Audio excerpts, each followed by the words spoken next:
Eu dou as boas-vindas a você que veio para mais um encontro com Jesus no monte, para estudar as palavras do reino de Deus, a justiça do reino de Deus, o Sermão do Monte. Espero que você curta esse vídeo, que você aprenda, que você compartilhe, que você acompanhe nossa série de estudos no Sermão da Montanha. Hoje eu quero apresentar a estrutura básica e os temas principais do Sermão do Monte. É uma exposição rápida sobre a estrutura, sempre lembrando que é preciso assistir o vídeo da estrutura do Sermão do Monte, que eu recomendei, deixar o link na descrição, sugestão para você assistir, tá bom? Para você entender de fato a estrutura desse sermão. Primeiramente, nós temos as bem-aventuranças, que nós consideramos aí a parte da introdução do Sermão da Montanha. Essa introdução começa no capítulo 5 e vai até o verso número 20 do mesmo capítulo. Capítulo 5, do verso 1 a 20, que inclui as bem-aventuranças, inclui as duas metáforas, o sal da terra e a luz do mundo, e depois o propósito do sermão. Já vou explicar. Depois nós temos três partes seguidas. A primeira parte fala da justiça dos escribas, que vai do capítulo 5, do verso 21, até o capítulo 5, verso 48. A segunda parte fala sobre a justiça dos dos fariseus. Começa no capítulo 6, verso 1, e vai até o capítulo 6, verso 18, quando, então, passa para a terceira parte, que é a justiça dos discípulos, capítulo 6, do verso 19, e vai na sequência até o capítulo 7, verso 13 e 14. Desculpa, até o verso 12, na verdade, porque o verso 13 e 14 já começam a conclusão, que vai do 7, 13 até o 7, 29, como fecha, quando fecha, então, o sermão.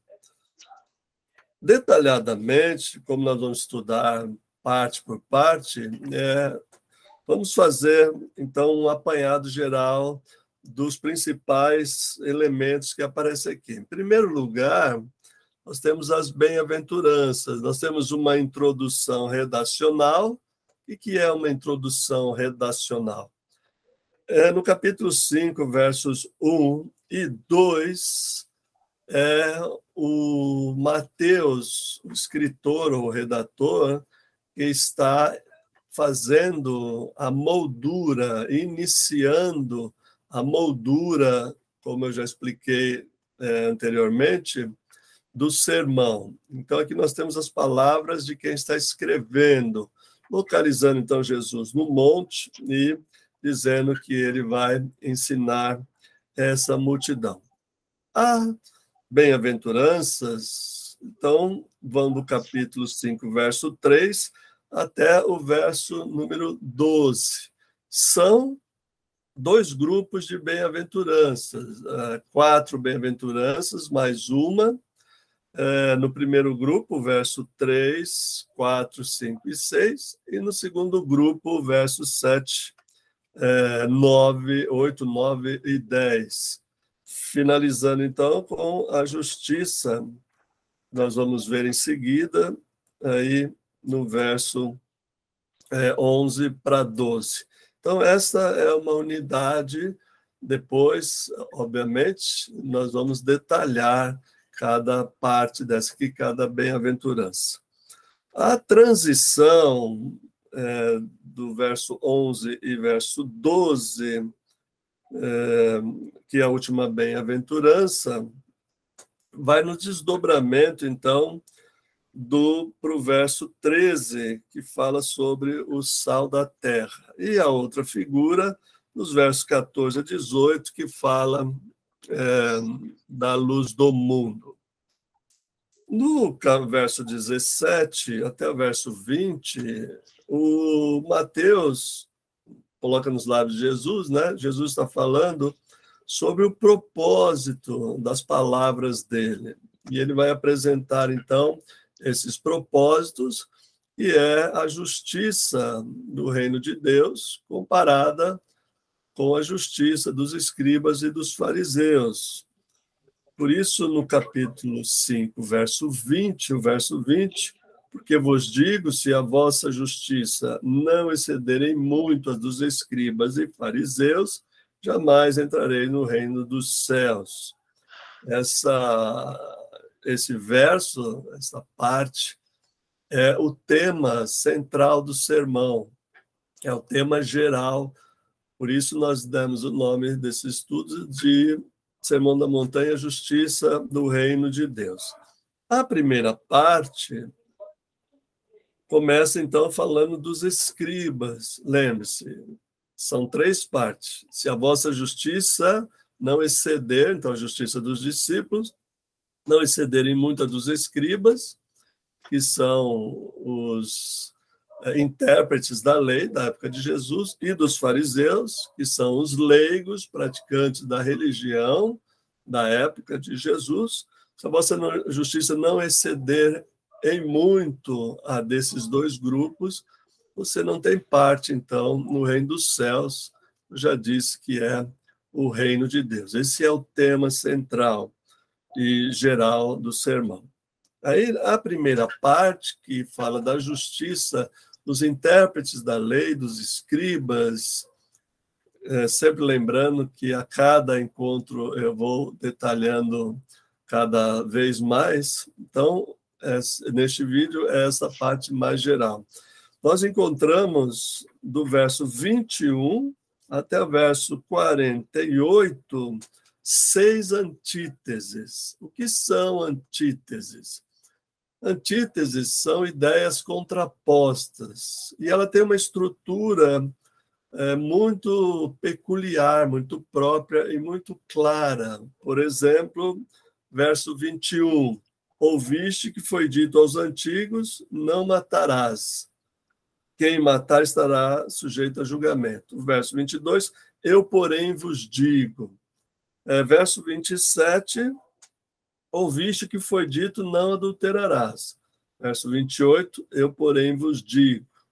E assim por diante. Veja, verso 31, também foi dito, é isso mesmo, também foi dito, aquele repudiar sua mulher, dê-lhe carta de divórcio. Eu, porém, vos digo. Assim, verso 33 a 37, 38 a 42 e 43 a 48. São 6 antíteses nas quais Jesus apresenta uma tese, uma interpretação dos escribas de um ensinamento, seja da lei ou da tradição, e contrapõe a sua posição, que é a justiça do reino de Deus.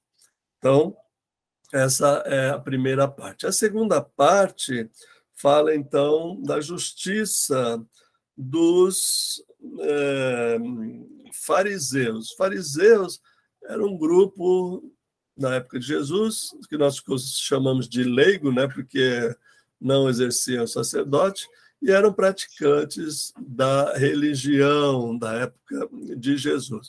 Essa segunda parte também é bem estruturada e bem fácil de identificar os assuntos. Então, capítulo 6 diz assim, guardai-vos de exercer a vossa justiça diante dos homens com o fim de ser desvisto por eles. Noutra sorte, não terão galardão junto ao vosso Pai Celeste.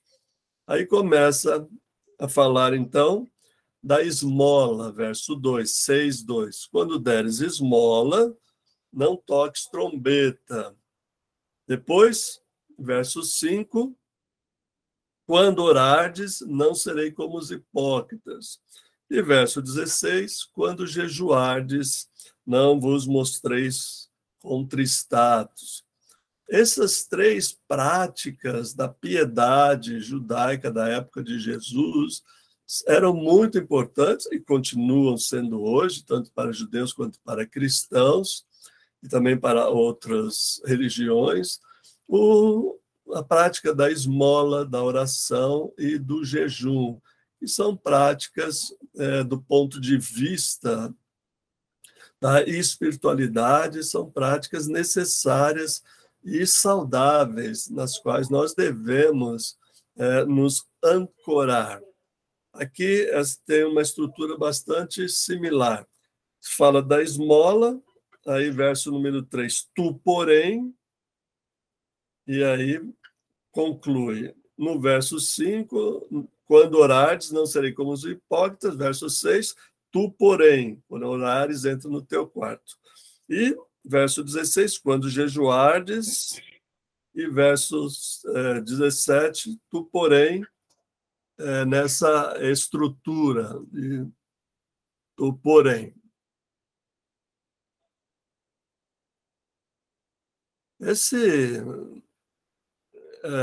é o exemplo do jejum, da oração e da esmola. Pois bem, no verso número 19, aí começa um discurso diretamente para os discípulos. Essa terceira parte, então, é agora o que os discípulos devem fazer.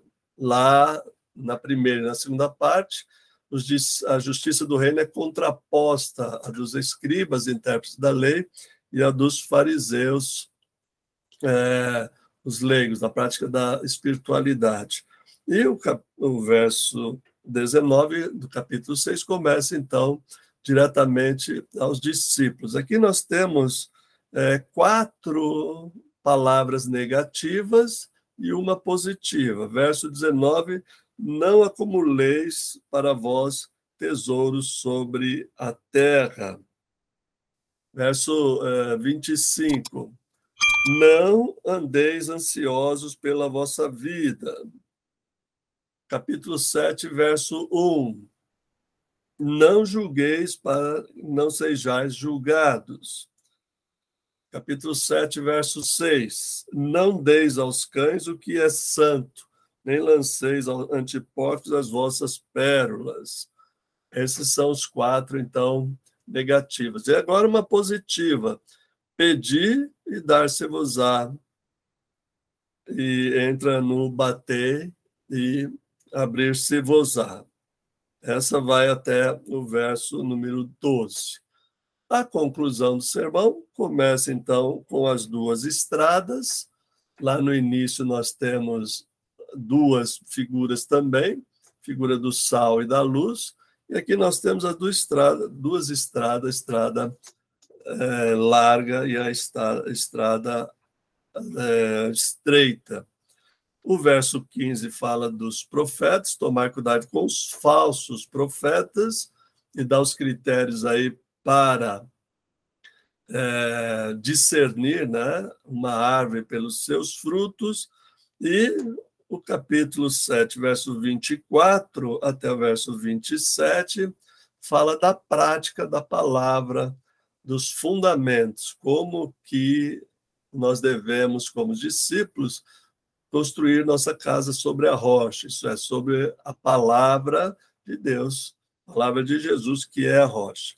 E o capítulo 7, versos 28 e 29, nós temos, então, a moldura final, que é o encerramento redacional.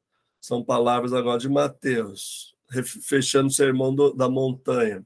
Quando Jesus acabou de proferir essas palavras, estavam as multidões maravilhadas da sua doutrina, porque eles a ensinava como quem tem autoridade e não como os escribas. Esse é a primeira parte, então, do que expomos agora, né? que nos propomos a expor agora.